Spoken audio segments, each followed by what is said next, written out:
साथियों जय भीम। मैं नायक सर, डायरेक्टर दीप कंप्यूटर स्किल डेवलपमेंट सोसाइटी। आप देख रहे हैं हमारा यूट्यूब चैनल अंबेडकर 85। पिछले एपिसोड में आपने डॉक्टर अंबेडकर एक सामाजिक कार्यकर्ता के रूप में उनका क्या रोल रहा है इस भारत देश में, स्पेशली बहुजन समाज में, बहुजन कम्युनिटी में उनकी क्या योगदान रहा है, उसे आप देख चुके हैं। एपिसोड का नाम है रक्त की अंतिम बूंद तक। रक्त की अंतिम बूंद तक इस वीडियो का शीर्षक है, जिसमें आपको पता है पहले से मैं बताते आया हूँ, आज भी मैं उसको संकेत कर दूँ, उसको इंट्रोड्यूस कर दूँ कि प्रेमलता राघव जी की एक बुक शांति व सत्य के प्रेरणा पुंज डॉक्टर अंबेडकर, उसी पुस्तक का रेफरेंस दे देकर मैं एपिसोड आपके सामने बना रहा हूँ। इस एपिसोड का, इस वीडियो का उद्देश्य यह है कि भाग दौड़ की ज़िंदगी में लोगों के पास समय नहीं है, तो मेरा मानना था कि जो अच्छा पहुँच पा रही हैं, ये अच्छी चीज़ें किताब में ही दबी रह जाएं। इस उद्देश्य से मैं वीडियो बना रहा हूँ, एपिसोड बना रहा हूँ। उनकी सत्य के प्रेरणा पुंज डॉक्टर अंबेडकर नामक पुस्तक, जिसके लेखिका प्रेमलता राघव जी हैं, वो कहते हैं कि डॉक्टर अंबेडकर माउंटबेटन योजना सामने आई।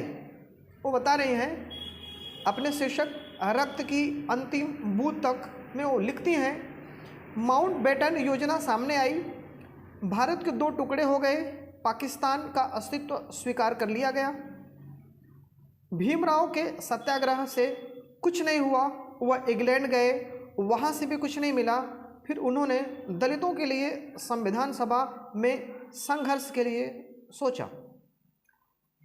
इधर कैबिनेट मिशन के अनुसार संविधान निर्मात्री सभा के चुनाव शुरू हो गए। भीमराव अंबेडकर ने बंगाल विधान परिषद से अपना नामजद्दी पत्र भरा। अनुसूचित जातियों के लिए अलग से कोई स्थान नहीं था, उन्हें हिंदुओं के साथ जोड़ दिया गया था। भीमराव अंबेडकर के लिए यह चुनाव उनके जीवन मरण का प्रश्न बन गया था। हजारों की संख्या में पंजाब से दलित आ गए। पुल नंबर 4 स्थित गुरु रविदास मंदिर में दलितों की भीड़ इकट्ठी होने लगी थी। वह चुनाव प्रचार का केंद्र बन गया। वह दिन रात एक कर रहे थे। कांग्रेस उनके पीछे पड़ी हुई थी। उन्होंने कोशिश करने पर पीछे पड़ी हुई थी। बहुत कोशिश करने पर वह वहाँ से एंग्लो इंडियन सदस्यों का आश्वासन पा सके, परंतु बहुत जल्दी उनकी यह आशा पर भी पानी फिर गया। कांग्रेस ने इनके 7 प्रतिनिधियों को संविधान सभा में भेजने की सिफारिश की। इससे वे बिगड़ गए और उन्होंने चुनाव का ही बहिष्कार कर दिया। परिणामतया भीमराव अंबेडकर की स्थिति और भी कमजोर हो गई।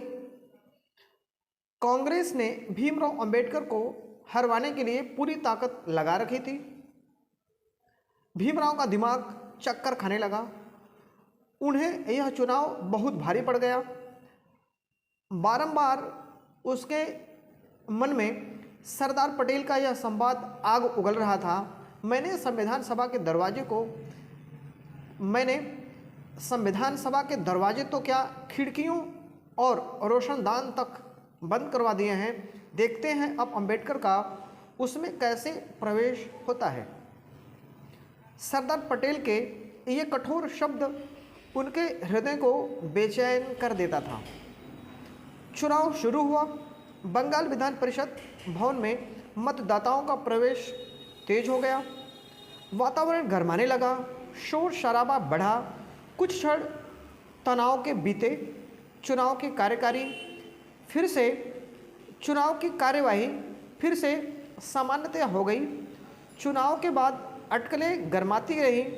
सट्टा बाजार रंग बदलता रहा। गिरगिट की तरह भाव लहरों की तरह उठे और फिर गिरे, फिर उठे। 17 जुलाई 1946 के चुनाव परिणाम 20 जुलाई 1946 को निकलने थे।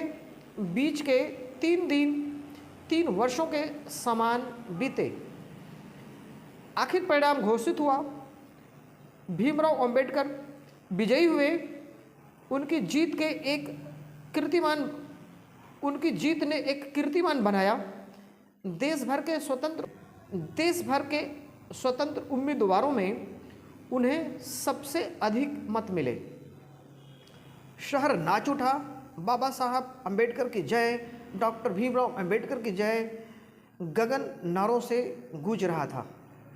भीमराव अंबेडकर शांत गंभीर बने रहे। उन्होंने अपनी यह विजय समूचे दलित वर्ग की विजय बतलाई और इसके लिए सबको धन्यवाद देते हुए अपनी प्रतिज्ञा दोहराई कि रक्त की अंतिम बूंद तक मैं अपने लोगों के लिए, उनके हितों के लिए और उनके अस्तित्व के लिए काम करता रहूँगा। तो मित्रों, आपने बाबा साहब के कमिटमेंट को अगर आज के परिवेश में, आज के नेताओं के परिवेश में देखेंगे तो वो देश के हित को वो प्राथमिकता न देकर अपने हित को प्राथमिकता दे रहे हैं। वहीं पे डॉक्टर वी आर अम्बेडकर अपने हित को प्राथमिकता न देकर अपने समाज और अपने देश की हित की प्राथमिकता दी। इसलिए ये कहा जा सकता है कि आज के नेताओं में और डॉक्टर वी आर अम्बेडकर में काफ़ी अंतर है। जो देश के लिए उन्होंने बोला कि मैं एक एक खून का कतरा देने के लिए तैयार हूँ, इससे उनको मैसेज लेना चाहिए और आज उनके बताए हुए रास्ते पे आज के नेताओं को चलना पड़ेगा, नहीं तो फ्यूचर क्या होगा आप स्वयं समझ सकते हैं। इसी के साथ आज ये एपिसोड समाप्त होता है। मुझे उम्मीद है कि आपको ये एपिसोड अच्छा लगेगा। मिलते हैं एक ऐसे ही दिलचस्प डॉक्टर वी आर अम्बेडकर के जीवन से जुड़ी हुई गंभीर कहानियों के साथ, सच्ची कहानियों के साथ। तब तक के लिए जय भीम, जय भारत, जय संविधान।